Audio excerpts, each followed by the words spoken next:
अखन अहाँ सब सुन रहल छी मैथिली एक्सप्रेस की शानदार प्रस्तुति। डीजे मनीष रक्सौल, खुशी रिकॉर्डिंग स्टूडियो बलुआहा।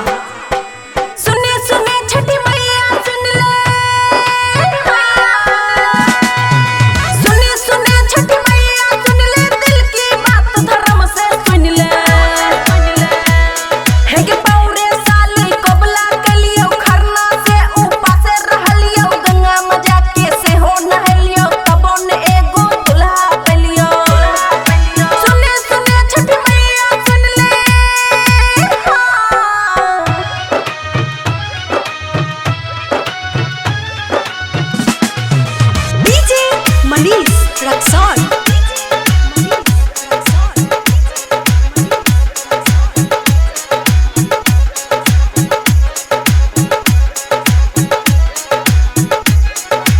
खुशी रिकॉर्डिंग स्टूडियो बलुआहा।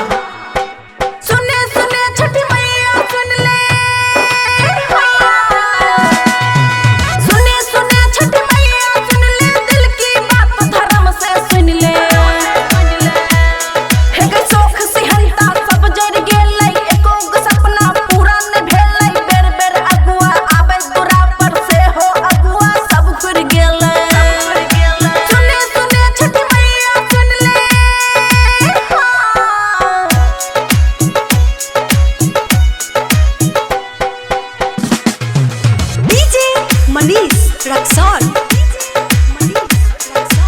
खुशी रिकॉर्डिंग स्टूडियो बलुआहा।